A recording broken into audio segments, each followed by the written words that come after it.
We all look for ways to pass the time, and a 97-year-old Wayzata man has found his. Harlan Riedesel writes up to 6 hours a day to his great-grandchildren. He's written over 90 books for them about history, current events, and even finding love. In this week's Finding Minnesota, John Lauritsen shows us how a member of the greatest generation is helping the next generation. Carter is 17, and boy, he has a real good outlook. Harlan Riedesel's great-grandchildren go to school in Georgia, but their history teacher lives in Wayzata. There's 100 pages in a book.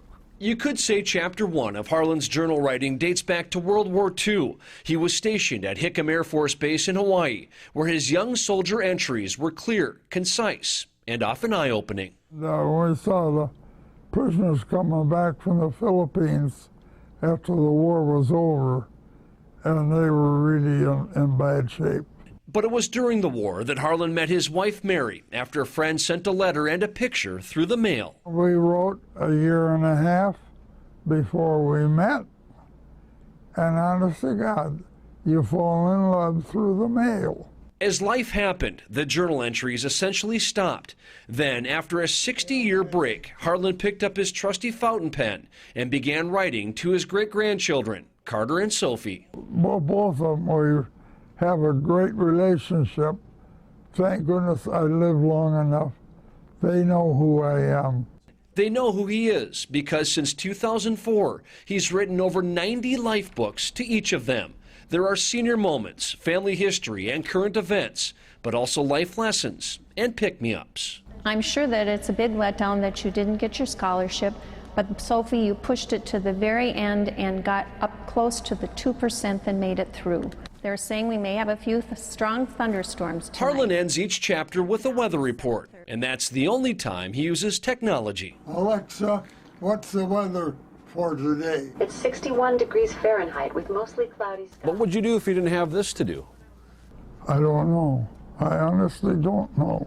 At 97 years old, Harlan will sit for up to 6 hours writing, focusing on the milestones and the moments.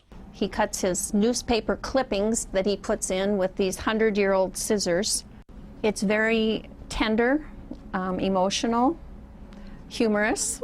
Harlan's daughter Kathy has helped with countless ink refills for his fountain pen, but she knows not every chapter is easy to write. In March, after 72 joy-filled years of marriage, Mary passed away in her sleep. As hard as it was, Harlan made sure his great-grandchildren learned a lesson about true love. We kissed each other goodnight. I told her I loved her, and she told me that she loved me. I left her to go back to my room on the second floor. That was the last time Grandma and I spoke to one another. She was no average 94-year-old woman. She was with it, and she paved the way for me. In so many ways, these books have helped to heal. The final chapter is yet to be written, and until that day comes, Harlan will keep putting pen to paper. Having them written down somewhere as a legacy to our family has been such a blessing. I'm extremely thankful, and I'm also very proud. I'm very proud of my father. I'm so grateful we had the blessed moment and have had the loving memories together. Once it's gone, it's gone. And so, thank you.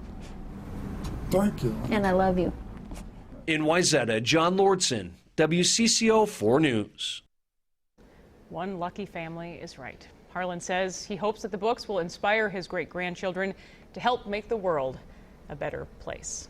With a great-grandfather like that, I have no doubt. Yeah, I know. They will. Exactly. How neat.